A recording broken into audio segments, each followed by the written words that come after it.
Hi, I'm Dr. Safaya, a medical doctor who doubles as an email marketing expert. In here, I take you behind the scenes of failed and successful email marketing campaigns. You get to see what these amazing individuals have tried that worked and didn't work in email marketing. If you've been curious and like me, you want to know what other people out there are really doing in email marketing, then join me as I go behind the scenes.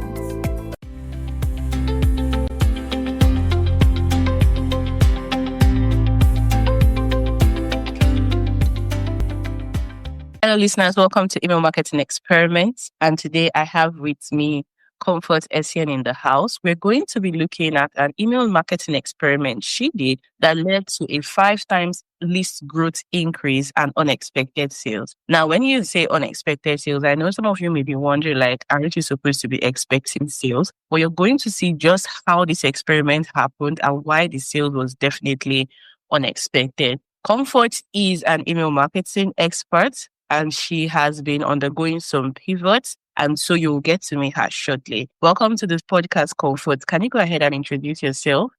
Hi, Safaya. My name is Comfort. A lot of people know me online as the copy babe. So yeah, I am an email marketer, but currently going from just being an email marketer to being like a full stack marketing person that does both funnels, ads, emails, and the whole bunch. So yeah. Hi, it's good to be here. That's amazing. Upskilling to be able to offer more to people is definitely good. So Yeah. let's talk about your journey in email marketing a bit, right? Okay. Tell us a bit about your journey in email marketing. Why did you even decide, email marketing in the first place? Yeah. I remember I didn't start as an email marketer. I started as a copywriter. I think a lot of us start as copywriters. I don't know, but that's what I feel. I started as a copywriter and then I moved into email marketing. And even when I moved into email marketing, I used to do mostly email copywriting until I went into the full email marketing where I do strategy, the copywriting aspect, the automations and everything, the tech part of it, everything that has to do with it. So I've been doing this for like the past 3 years now. Yeah, going to 4 years. It's been an interesting journey so far, and I've learned a lot and currently still learning.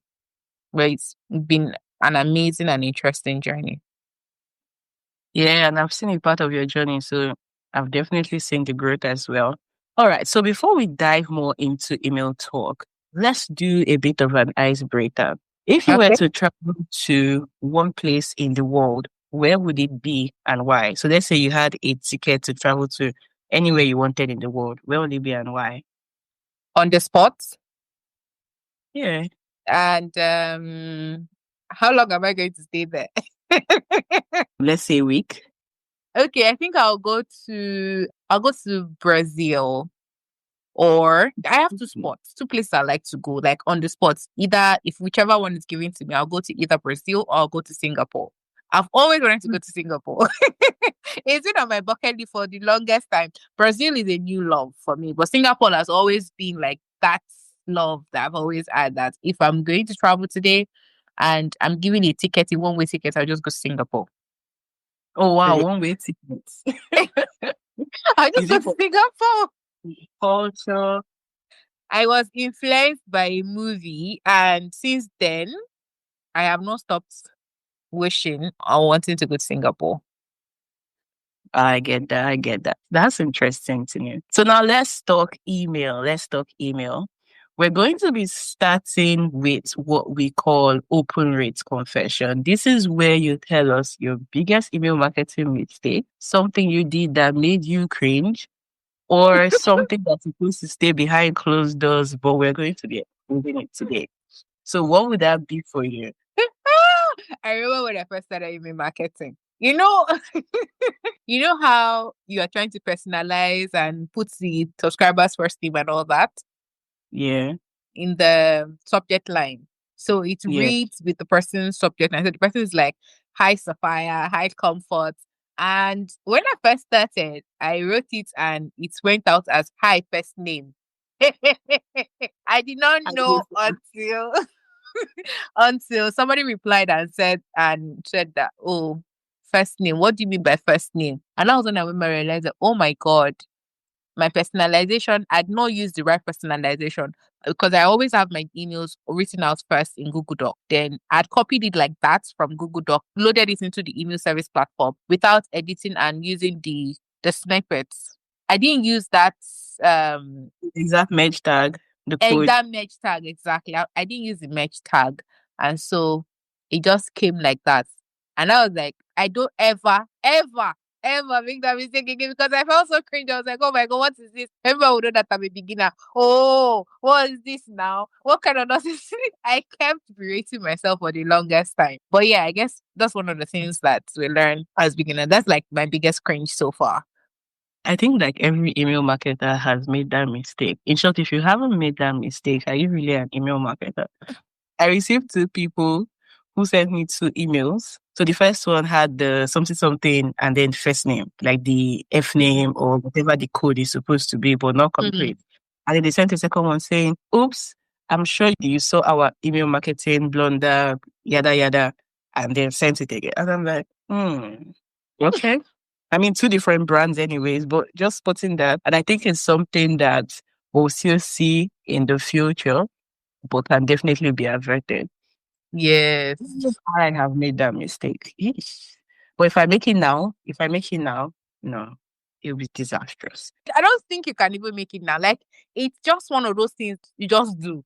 Now it comes natural. See, like, I can't use, even if you didn't put it there that you're going to use the person's name when you are doing your draft. Once you are loading the email into the ESP to send out, you're definitely going to look at that mesh style like, okay, this is it. It's like a check, an untold checklist that I make in my head. I don't need to think too much about it before doing it. It just comes natural now. Like, it's just a normal thing for you to check. I don't think anybody that has been doing email for like 2 years, 3 years would make that mistake anymore. Love it, love it. So now let's go into this experiment that you did, that led to 5 times less growth and unexpected sales. So give us a bit of, backstory, a bit of context of where, you guys were coming from and what it is you wanted to achieve before we go into what it is you did. Okay. So first of all, I'll just give a backstory about the client. When the client came to me, he was like, he wants to grow his email list.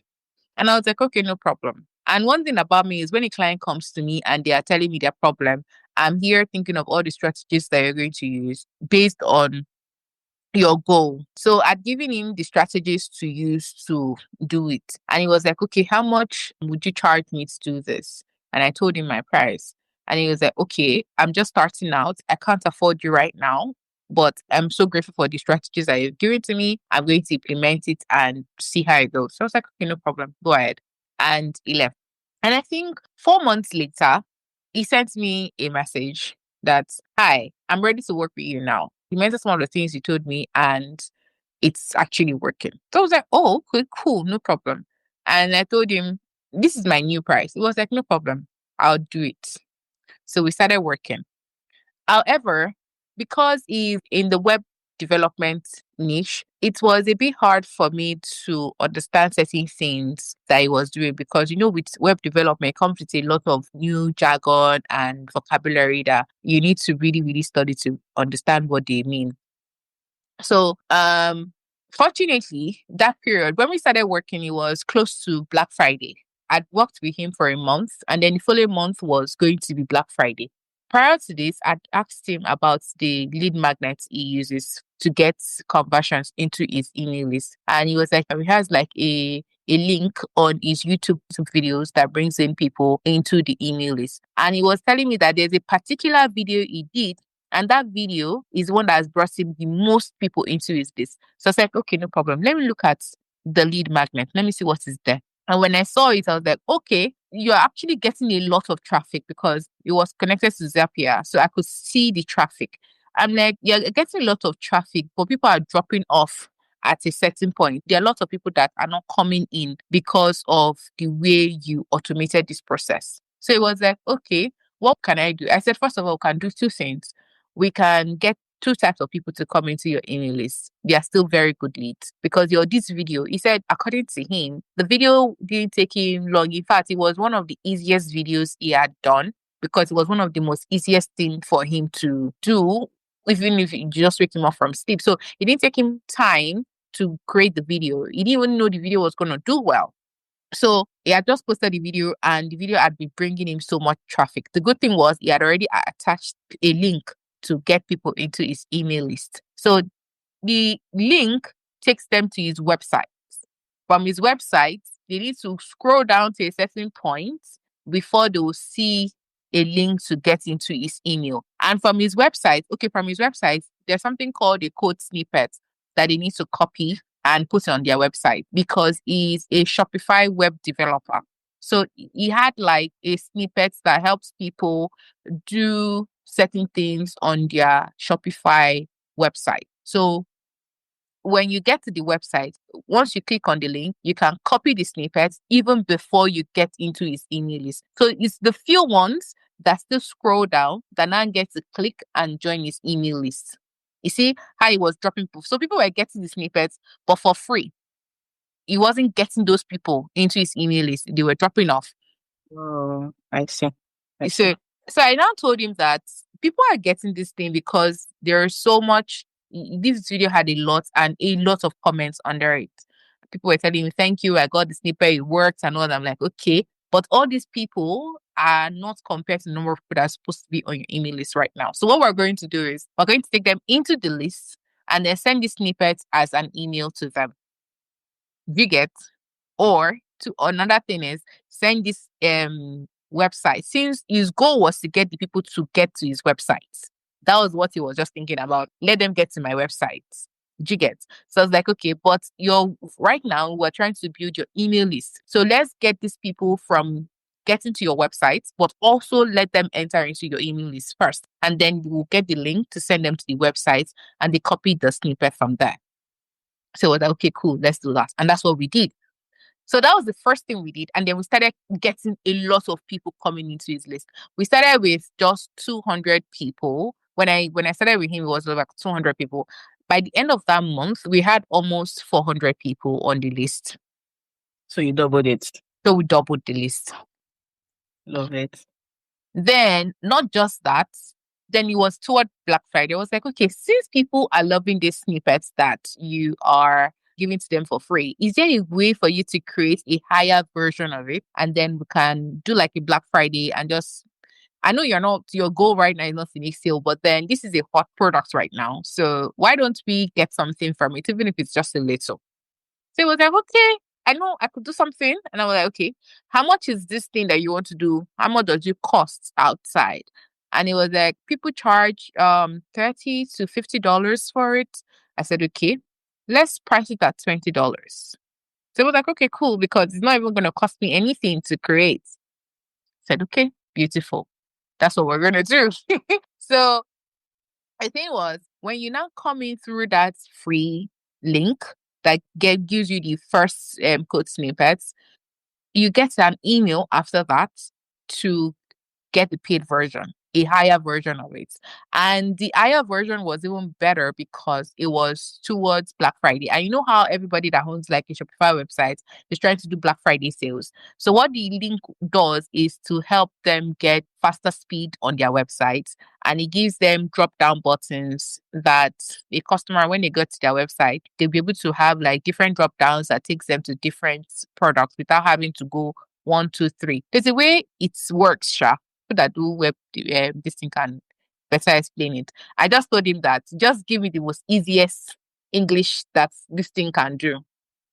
And I was like, when we're doing it, the truth is when we're doing it that time, I wasn't using ChatGPT as I use it now. So I didn't even know that, okay, let me go and use ChatGPT and explain this to me. Do you get? So I just had to ask him, explain this to me as if I'm a 5-year-old. Because that's the same way I'm going to write this email to make these people understand. Because most of them were just business owners that were not very conversant with how the backend of the website worked. But then they were following his videos and they just, people that want to do it on their own. So we did that. And trust me, we had just 2 days to sell. Was it 2 days? No, it wasn't 2 days. We had to create the thing because Black Friday was about to end. So we created it in 2 days. It created the sentence, I created the landing page for it, and the emails to go with it. Updated its original welcome sequence to also contain that snippet. And we made $300 in sales in that week. And this is for somebody who was not ready to make money from It email was marketing. it was not his goal to make money at all. He just wanted to get people to come on his list. That was his goal. So I was like, okay, since we are doing this, and the goal for me working for you is to help you to make sales via your email list. It's not just to be sending emails, right? So we already have a pipeline to get people into your list. Now we need to create a pipeline to get people to buy your services. So that was how we were able to make sales during that Black Friday and subsequently. That was like one of the products we created before the contract finished, and then we went our different ways. But yeah, that was an interesting one because personally, I did not know I was even going to be able to sell that product because I didn't understand all the jargons that came with web development. I had to go and start Googling what is a snippet, what's a code snippet, what does this one do? Like going to different websites to understand what it meant so I could explain it in a way that will be able to get us to make a sale. He was amazed. I was amazed, but I wasn't so amazed because it's something that I've been doing. I was just like, it was an experiment for me. Like, let me do this thing. Like, let's see if it'll work. Let's do this thing. Like, let's see if it'll work. It was just like an experiment. And then it worked. So it was interesting and it made me happy that I was able to help him get that such results in such a short amount of time. Yeah, because your timelines were pretty short. But you Yeah. see what I know about this is the fact that some people feel like they just come in and you pay them for the work that you said you wanted them to do. But when people are intuitive enough to identify loopholes, identify problems, and be like, okay, yes, I know that this is what you want, but let's try this. Let's do this. Let's just test it out, And then they are able to wow their clients, wow the email list owner. I think that that's just next level. Yeah. And that's one thing that I really love about this. So I want us to dive into your process.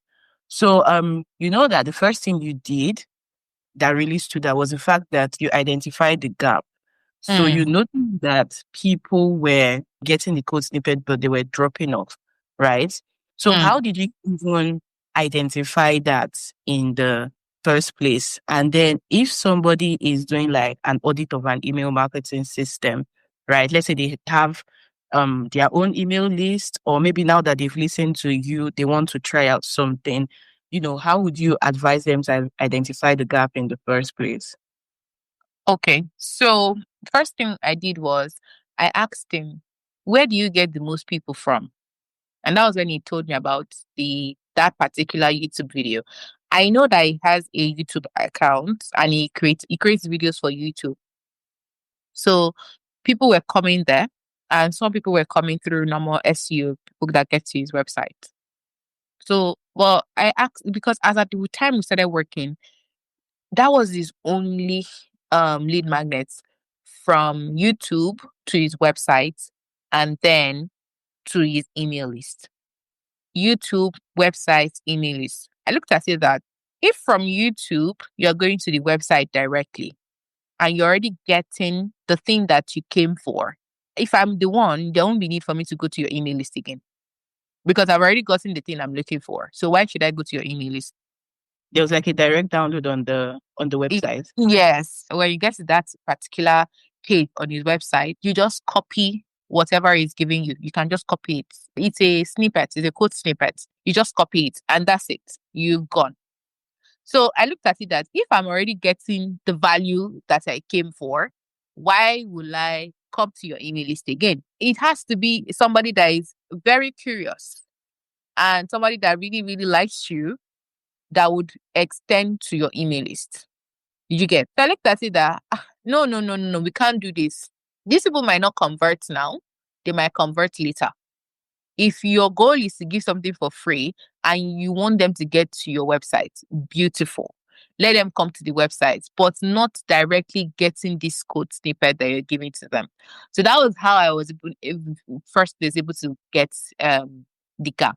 Identifying that if the clients or your subscribers are already getting the value that you're giving to them without you bringing them into your personal land, your property, which is your email list, they're going to go away. And your goal is to keep them, to sell to them later or even immediately, as the case may be. So if they're already getting that thing already, why will I go to your email list? I mean, a lot of people don't even want to give you their emails. So if you're already giving them what they want before getting to your email list, there's no need. They won't come in. That was how I was able to identify that gap. And I think the most important question that you asked here before you made the content gated was, where do the most people where did they come from? Yes. Because I mean, some people don't know where their most subscribers come from. And imagine that it was just a YouTube video. It's not like he created, or so maybe let's put it this way. He had a lead magnet, but his traffic, right? So a lot of people think about the lead magnet, but they don't think about the traffic source. Yes. So like I created this here and just expect people to sign up. But where do the most people come from? Right? And that's such a powerful question then. So please go ahead. Yes. So when we were able to get that these people are coming from this particular video, and we now like made it gated. We didn't give it to them for free anymore. It became better. Not only that, we also did something. We took we took that particular lead magnet and added it to every other video. Oh, wow. Nice. So because I told him that if somebody comes to you, a lot of people check the description. So let's just put it there. They might not come for this particular thing in this video that you're watching because it might not even be concerning. It might not even be about it. But having a list of other things that you offer in your description might still bring somebody there. The person will like, oh, okay, I need this thing. No, I didn't even know this guy has it. He will click. So let's put it there. Because he had like a couple of affiliate stuff that he promotes, but those ones were not really getting him the kind of people that he wanted. So I'm like, okay, add it there. You are already adding your affiliate links, add this one again. So I might come to your YouTube channel and I'm watching a different video, but I come to your description and I see this thing and it's something that I'm interested in, but I didn't see a video about it. I'm going to still click. So that was how we were able to add it. We added it to almost every other video and subsequent videos that he kept creating. He kept adding that particular lead magnet is. Because I just looked at it that you're a web developer. This is something that people are interested in. You develop apps for Shopify. People need this thing. If it was not a need, it would not have this much traffic. And that was how we were able to get more people to sign up using it. I love it. I love it. That's some serious optimization right there, right? It's working. Yeah. Let's double down on it. Now, I want to go into your funnel now. So people sign up. I want you to walk us through the process in terms of the kind of emails you were sending for the sequence after, they signed up for the lead magnet. Yeah. Then so would like us to break down a bit of what you did for the Black Friday campaign. But let's start with post sign up. When they signed up, what kind of emails were they receiving? Okay. So I did two things. First of all, I had to optimize his old welcome sequence to include this because his welcome sequence had a different opt-in page, different from this lead magnet. So I had to update it to include this. For this particular one, the email sequence that I created for it wasn't even much. It was just about 3 emails. 3 or 4. Yeah, I think it was 3. It wasn't much. It was 3 emails. The email containing the free lead magnets, because it was just a week to promote that paid one. It was just a week that we had for that paid one. And he had told me that after the Black Friday sale, it's not really something that people look out for like that. So I didn't create something extravagant for it. You get? So after they come in and they get the free one, automatically they get another email after they've gotten the first one. Immediately they get the free snippet. Then the next day, they got another email telling them that, oh, that one that you got is small. This one that I have is an advanced one. And this is what it can do for you. It has more cool features, can do this, can do this, can do this. And because it's Black Friday, you are getting it at this price instead of this price. Okay. So this Yeah. was the optimization you did after like they had started coming in and then you were preparing for Black Friday. Exactly. So that was like the second email that they got. And then the third email was, you clicked or you clicked on it, you checked it out, but you didn't get it. What happened? Ah, nice one. I always love a follow-up email. Yeah. So what happened? So then that's like that the content of that email. And then the last one was to drive FOMO. Oh, this thing is going to expire in a couple of days. And if you don't get it now, you might not be able to get it at this price again. Plus, you really do need this now due to lots of people that are coming on your website, you're running your own sales, and you don't need people to drop off because they can't do these things on your websites. So I was really driving in for the sale for the last email. And I think more people even got it in the second and in the third email than the second email. Interesting. Interesting. I love that you have all these stats. So it wasn't really the FOMO that was driving the sales. Said the second email, that's the one that said there's this advanced. Yeah. That was like the last email. That's it was powerful. Just 3 emails. I didn't do so much because I was like, like I said, it was just an experiment. It wasn't something like we were trying to even make money off. My client was like, okay, let's see if it works. I don't know anybody that's going to buy this. That was his idea. Was like, I don't know anybody that's going to buy this. I was like, don't worry. We're going to sell it. So, and I know that the amount might sound small for some people, but I want to do the math because the product was $20. Was $20, yeah. Wasn't much. And you did $300. So that means that we had about 15 people. He didn't expect. He was like, oh, okay. I didn't know we're gonna do that. It wasn't much, but it was. That's some validation right there. So when we did this, so what happened was when we did this, it made him now more confident now offer better services because he had been on the bench for like, okay, what kind of services am I offering? I'd given him a couple of ideas, but it was like, okay, this one would require a bit more attention and all that. But after that time, he now came up with a group of services he can offer for like an offer. Yeah, he created an offer for himself. And then we started promoting that offer. Although it didn't really do well, the offer didn't really do well, right? But the fact that we were able to sell this particular one prompted him to do that. Okay, I can make sales from my email list. It's not just there. I'm not just doing this thing. Money can come out from my list. And it's that confidence boost that made me really happy. Because when he came, he was like, he told me, I'm just sending emails. I don't know if they're even reading it. I don't know if they're taking actions. I don't know. So that's why I'm coming back to you, because the strategies you gave me to grow the list before, I started using it and I saw results. So maybe you can do something again for me. And that was it. Love it. And now I see why you're thinking of, pivoting to full stack, because you literally did email marketing, did some business marketing in terms of offer creation, optimization. I said business marketing, business strategy as well. It was like the whole thing. It was like the whole thing. I mean, I always love it when email marketers, right? Because now we're coming at it from the service provider point of view. So I love it when email marketers actually go above and beyond. And when they actually identify loopholes and point it out and say, I see this, here's what I think you can do. It goes to show the business owner that beyond the money that you paid, we actually care about your growth. We're actually interested in your results. And I'm just pointing it out. I think it's like the coach in me pointing it out, because it's something that I try to, instill in people that I teach and I coach, that yes, you want to make money, but beyond that, what is your goal for the person whose list you're managing?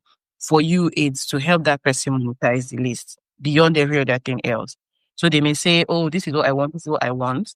And they are happy with you just giving them what they want. But going that extra to achieve something else, you know, I think that it's the kind of things we want to see out there. And I'm really glad that we got to talk about this.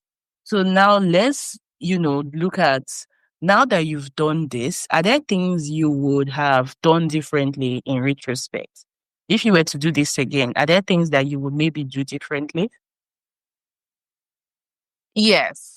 I think what would I have done differently is to make that thing that we did for just Black Friday become like a product that is continuing to sell after Black Friday. That's like what I would have done differently. Instead of it to just be like a one-time thing, one-time offer, it would have been like something that keeps selling because it was a hot product. I just feel like, but when you're working with clients as well, you also have to consider what they also want for their business and all that. For him, it was like, it's not something he wants to continue doing. However, because the product sold, I would have been able to find a way to convince him that, okay, we're not making this like a higher product. Let's just put it as something that is there. You can always buy. If you get the free one and you want to get an upgraded one, let's add it to the sequence and it's there. It's not going to do it just on like a passive income thing. That's like the thing I would have done different. Nice. I actually agree. But then again, it also boils down to what the client really wants. Because I mean, we can make suggestions, we can show that they work. But if the person isn't fully on board, we don't want to force them. I try to tell people, like, can take a horse to the water, but you can't make it drink. So you show them the water and all of that, but it's their decision, their call to make. So were True. there any unexpected challenges you had while doing this? Or was it all smooth sailing? It wasn't all smooth sailing because, for example, like I said, this was the first time I was working with somebody that technical.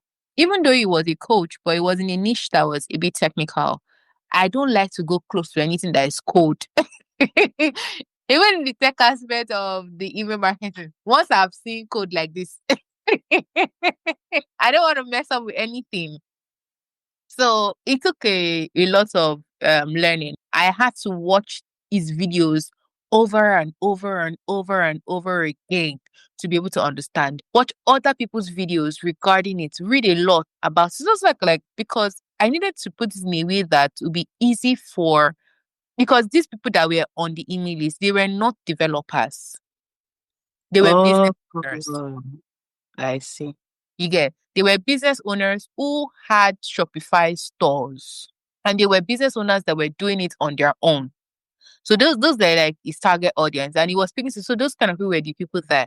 And I looked at it that if I'm talking to business owners that are almost like me, that don't really understand all the jargons that come with web development, I have to be able to break it down in a way that they would understand what this thing can do for them and actually key into it. That was like my major challenge. But then we give God the glory at the end of the day. Yep, It was everything successful. works out real good. I love it. So let's look a bit into the opt-in pages setup, right? Or did you make any? Let me start by asking. You said that they were already going there, right? So you didn't really touch anything in terms of landing page opt-in. It was just like post sign up process, yeah? No, I did. Before, Okay. what he had was when you click on the link from the YouTube video, you go to the website. Mm-hmm. And then from the website, after you get the snippet, if you continue scrolling, you see a place for you to sign up to his email list. So I had to create a landing page that told them about, click here and I'll put your email address and this now and go to the website to get the snippet. Are you getting it? So I had Yeah. to create that opt-in page. So the opt-in was just very simple, nothing technical or serious. It was just tell the people that, okay, this is what you're looking for. I just need you to put your email address and this and then go to the website and get the snippet. So for some people, they get the snippet via the website. Other people get it, every other person gets it delivered to their email address. So it's either you go directly to the website to get it, but you know how it is. You can get carried away and you didn't go to the website directly or you forgot. So it's still sent to your email address. So it's Yeah. either you click, you get to the website, you put your email address, it's still delivered to your email. So that was how I did it. And that was how we were able to get more people in. So it's still the same thing. They were just still going to the website to get that code snippet. They can get it directly from there once they put in their email address and their name, or once they get to their email too, they still have the website there telling them that, okay, click and go to the website to get the code snippet. If I was to make any input on this campaign personally, I think that the only thing I would change would be that I will send everybody to their emails to get the snippet. I always feel like you should see what an email from me or from the email list owner looks like. Yeah, true. But at the same time, because the client's goal was for people to come to his website, so I didn't want to stop him from getting that goal as well. Do you get? He was really looking for website traffic as well. So telling him that they need to put their email address first before getting to the website, he was trusting me that, okay, I'm trusting you because I believe you know what you're doing, but my real goal is for people to really get to the website. That was why I put it in the website. So that was why I did it that way. You can go directly to the website, or if you're somebody that got distracted, it's still waiting for you in the email. If you click it, you still go to the website. That was why I did it that way. Nice. I love that you explained that more to provide more context around it. All right. This has been such an interesting experiment. And then I'm just wondering, post Black Friday, did you have to switch up your welcome sequence again? So the welcome sequence was he had a welcome sequence. So what I did was I just updated it. I updated the welcome sequence to contain his affiliate links and any other thing and his services. I'd already done this before because it was like, these are the things I'm going to do for you once I start. So it was already updated. Oh, okay. We just kept sending our normal weekly campaigns. Then we also did something. We also created a lead magnet. We created a different type of lead magnet as well to get people in. We shared it directly in a different video. So that also brought in people. But that was it. You had like, I can't remember the stats for that because it was supposed to be a sponsorship kind of thing. He was partnering with an app. So we had to create like a landing page for it. And that's like another option that we created. But the result for that wasn't as spectacular. It was just there, bringing in people sparingly. But this one was the one that did the best. So. And then you went all the way from 200 to 400 to 1,000. Yeah. How did that? I think is currently at we don't work anymore, but you know how clients are. They will not remove you from their... you still have access and you're seeing everything. So I think it's at 3,000 people on his list now. That's amazing, girls. Well done. Well done. We had to stop working because he didn't have enough services to offer. There was a day that he said something and I was like, okay. He said, the work you're doing for me is costing so much more than I'm paying you for. And I was like, okay. And asked him, he said, yeah, the level of work you're doing, I'm supposed to be paying you like thousands of dollars. But I don't have that. So, but because like you're so skilled, this work, I was just looking at it like this one is just praising me and making my head to swell up. Well, you do deserve your flowers. Yeah, but then that was when he now came back a couple of months later that he wants to take a break a little because he needs to really know what his offer is. Right? So if we could take a break because he wants the list to be able to pay itself. But now he doesn't have enough offers for the list to pay itself. Do you get? And I understood that with him. As someone who has paid others to do something for me, I want what I'm paying for to be able to generate some form of income. So I can pay you from that place, not from my own personal money. That was why we had to like stop working. But he's doing amazingly well. Yeah, I was just happy that for the period we worked together, he was able to get that much value. And he understood that, okay, my list can actually pay me. I'm not just sending emails into thin air. And that's a powerful mind shift there. So let's go into some quick rapid fire. What's your favorite subject line that you have ever written? That's if you remember it, anyways. I don't remember, Sapphire. I'm written so many subject lines that do I have a favorite? I don't know. Okay. So what's one email marketing myth you want to debunk? I'm sure you must have one. Yes, I do have one. In fact, I have plenty. Okay, give us two. One email marketing myth is people think that once your email goes to promotion, you are dead. People will not read your email. And I'm like, why? They look at promotions and spam as the same thing. It's not the same thing. Like, it's not the same thing. Spam is spam. You don't even get to see emails there until you even go in search of it. But with promotions, if you're using a Gmail, Google will still show you those emails in promotions. Like, you are still seeing them. It's popping up and showing you that, oh, you have this email here, you have this email here. You have Sometimes even not recommendations. Like it gives you this snippet at the top, like, oh, you have this email from this, and this person. Exactly. You don't get that with spam. So I just help people understand that if your email is hitting the inbox, oh, beautiful. Especially now with the new email restrictions and everything. Almost all marketing emails are going to promotions now. Almost all. A lot of people that I follow that I'm on their email list, some of them, their emails, if you're not like an e-com person, oh, sorry, you're going to promotions. Yeah, that's where you're going to. And that is not even me doing anything. Like Google just takes you there, takes you to promotion. So if you're among those people that you're very, very lucky, and I know that there are lots of strategies now that people come up with to take you to the inbox and all that. In fact, I do one of them, which is one thing I always try with my clients, especially when we start working together and ABC fresh accounts, or even if it's not a fresh account, the first email like you are getting, if you're a new person, is you have to respond to that email. I learned that strategy from somebody, one OG email marketer. I really can't remember his name. I think I was on a live and he was talking, and I just like, and I practiced that, and it has been great. Sometimes it works, sometimes it doesn't work. Like we all say, we're just experimenting.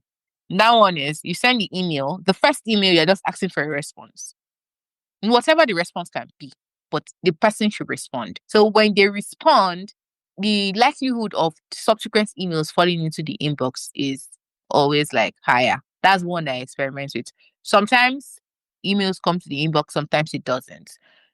I've also experimented with the one where you would add the person to your contact list so that the emails will appear in your inbox. Sometimes it works, sometimes it doesn't. I don't know if it's me, but then it doesn't work all the time. So my myth is, please don't think that because your emails are going to promotions, that means your subject line is bad or there's anything fishy in your email or something. It's not. Promotions tab is not a tab you should be scared of. There's a reason why it's promotions. You're promoting something. It's a marketing email. I mean, I know we all covet the most coveted primary tab, and do everything to get in there, which is really good. I mean, it's top tier visibility if we're being honest. And the fact that you're on that first page is just like being on the first page of Google. So it's not like you're not on Google. This is like the first page. So being on that first page is top tier visibility. It definitely affects, like your metrics. But then again, you can still work it even when you're getting into the promotions tab. And the promotions tab is actually part of the inbox. In short, Google now has the primary, the promotions, the social, and the updates. There are literally some marketing emails that are sent to like updates. Yeah. You're like, why is this here? Right? Like I go through my update folder and I see an email from David Deutsch and it's like my love-hate relationship with AI. Or, and some other like high-level people and stuff. But, like, this people that OGs in the game. yeah. Yeah, thank you for debunking that. So what's the second one? I think this one is for my Nigerian audiences, my Nigerian clients, Nigerians that are listening to this. Okay. This one is please, Okay. Okay. start email marketing. Don't think that people are not going to read your emails. Oh yeah, Like, people say this where Nigerians don't read emails, and I'm like, oh, really? exactly. Like, Nigerians are why? on this list of all the big foreign people reading their emails and downloading their freebies. So why do you think that Why do you because you're think they will not read your email? Exactly. Especially business owners, like business owners in Nigeria that are doing businesses. I see a lot of them right now. They're on Instagram. They're creating websites. But they are ignoring their email list. Like, why? Why? And like it amazes me. Sometimes I just go and I'm like, okay, you've opened the website. You're doing website sale. Do you know you can make so much more when you do this website sale and it's connected to your email marketing? But then you ask you, they say, people know they read email. People don't. I'm like, really? Have you tried? Because most of this myth stems out of, would I say ignorance? Because you've not even tried it. So how do you know it won't work? Sure. You have to try it first before you can work. Okay, like currently now, I'm refreshing a client's automation. That's like that third myth. Yeah, I'll come back to that. Okay, maybe I'll talk about it then. So basically, right, do not think that Nigerians do not read emails, and then because of that, you are working so hard to create a website. Your website can crash. I see so many people do sales and then their website crashes. But then even if a website crashes, when you have these emails automated, your sales still keep going on. I don't know. You can still sell. Even if they can't buy immediately, but then you still have these people there. You don't even need to always do like running ads. Just do sales via email. If you are able to convince people to go to your website, because Nigerians are like, website, I want to buy through WhatsApp, all these kind of things. If you're not able to convince people to buy via your website, trust me, you can make them buy via email marketing. Like, carry them there, put them there. Even if you don't use it immediately, sending them emails about your product, even if it's once a week, do it. You'd be surprised at the amount of conversion you're going to get that you are never going to use ads for. And then I think the third one, which I was about to touch on, was thinking that your automations are a one-time thing. Set it up and leave it. Why? When things have changed, you have grown, your business has grown, the year has grown, that has gone past. Now, I'm currently refreshing returning clients' automations. Now, going back to the automation, we first created in 2023, then things changed for her. We now had to add some information in 2024. And now things have also changed, and now we're refreshing it again in 2025, right? Now, the reason why she came to refresh is because some people were complaining about a certain thing with the emails that they were receiving. And that was because that was her before in 2024. That's no longer her. The message she was selling then, it's not the message she's selling now because things have changed. So creating automation is like, okay, yeah, we encourage people to create automations because, you just run, you leave it and they run on their own. But periodically go back and update them. Because you now see that there are things that you wrote there that are no longer in alignment with where your business is at currently. Except your business is still the same way, which I don't think your business will be the same way. If you're doing business, there has been some level of growth. There's a way you think now. There's a pattern with which you work now that is different from the way you were doing it last year. So update these things and let it reflect. Because new people coming in, you were doing something in 2024 and 2023, and you still have the same automations there. Imagine you even use the year. Let's say you use a year and you use a statistic for that year in that email automation that you automated in 2024. And now things have changed. New people are coming in 2025. They're seeing the old statistic. They're seeing the old year. What does that say about you as a business owner? Did you get? So it's not a one-time set up and leave. Please always refresh it periodically. Even if a period of 3 to 4 months, 6 months, update it? Yeah, quarterly, half yearly, just making a note to audit your email marketing system and optimize it will go a long way. I particularly wanted to react to the one for, Nigerians because it's something that I always used to think about until I actually worked with somebody then who actually had a website with the products and everything on the website, but it was still not functional. It was still not functional. So they would rather still receive the orders from WhatsApp, directly. And then they would also not put in more effort to get the website to where it needed to be, which was why I was happy when you put the first caveat as websites.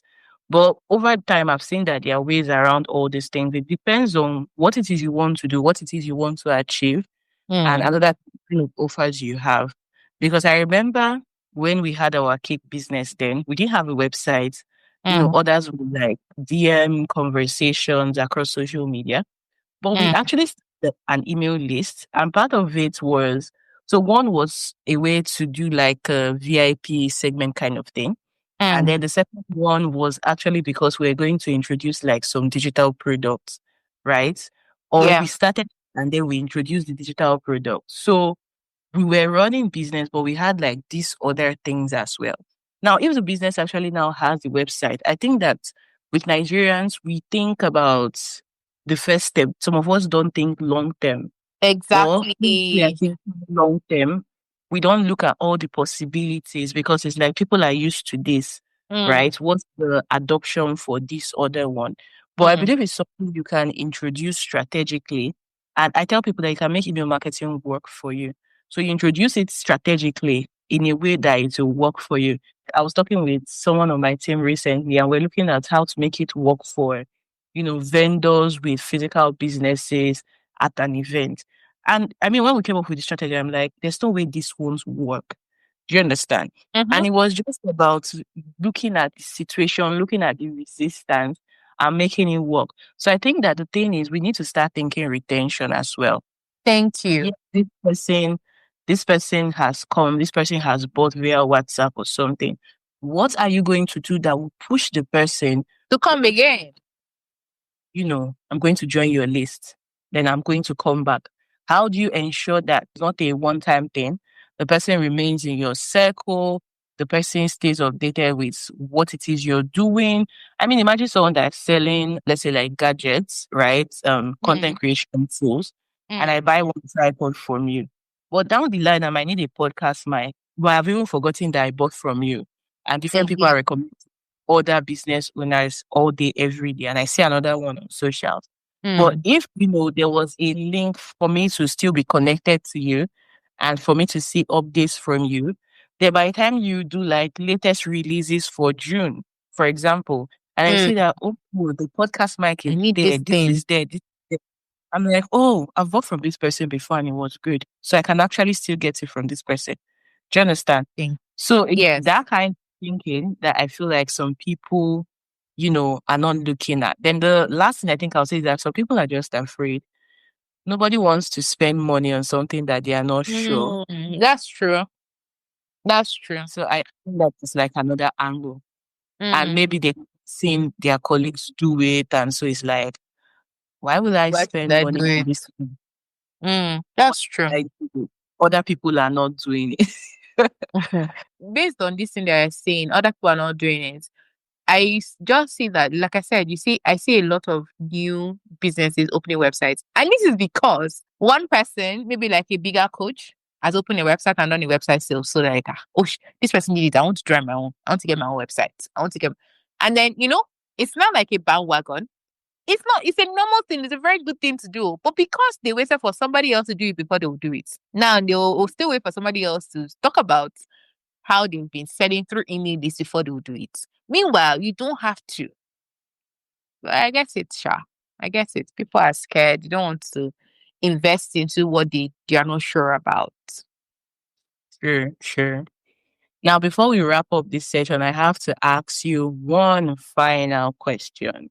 If you could only track one email marketing metric, what would it be and why? Click through it. Okay. Why? I think that's the most important because I want to see people that have clicked to get what I'm offering them. You can uh, open rate is overrated. It's not as important as as it looks. So that's my click-through rate is the one I'm always focused on. How many people clicked on this email? Because I can open an email and not read it. Sure. Some people do select or mark as read. You know you can do that. Yeah, I mean, I do it sometimes. So, Uh-huh. So you didn't read it. So how did you see the link? Nothing. So I don't really track my open rates like that. But my click-through rates is one metric that I always I can if I'm going to pick on, that would be it. It tells me people that are clicking, people that are serious, and they're actually reading my emails, people that I should focus on because they're the ones that will actually buy from me. all right. This has been such a, powerful and interesting conversation. And I would like our listeners to know where they can find you. Now, I know you're doing a lot of pivoting and some of this may change in the future. But the good thing about this podcast is the fact that we can always update like links to Mm. have the updated version if anything changes. But where can people find you today, or how can, our listeners find you today? You can find me on Instagram, the Copy Babe, and you can find me on LinkedIn. I'm also on TikTok, but my TikTok is like a playground right now. It's like, I can imagine. yes. All right. But then on So, my Instagram and at my Instagram, things are changing now because I think when I first started my Instagram page, it was just to share tips and tricks about email marketing. But I've learned so much over the years that I want to actually share more than tips and tricks. I want to share strategies, things that I know that I've experimented with, experiences. So those are like the new things that are coming to my pages very soon. But love yeah. it. Love. All right. So you can find her LinkedIn, Instagram, and all the links will be in the show notes, both the current and the updated versions, if at all we get to, update all of that. This has been a very interesting conversation with a lot of take homes from myth busting to a powerful strategy. If there's one thing I will leave you with, is that you should go and audit your email marketing system and identify gaps, because you might just be sleeping on some money that you did not know about. Secondly, don't be afraid to try new things, right? Don't be afraid to try stuff. Till next time, this is Email Marketing Experiments, where we think it, we share it with every one of you. Don't forget to follow us and subscribe and tell somebody to tell somebody else that they need to listen to all the amazing strategies that we share in here. It's been a pleasure to have you here, Comfort. Thank you for coming to the show. Thank you for having me. It's been a great talk. You're welcome.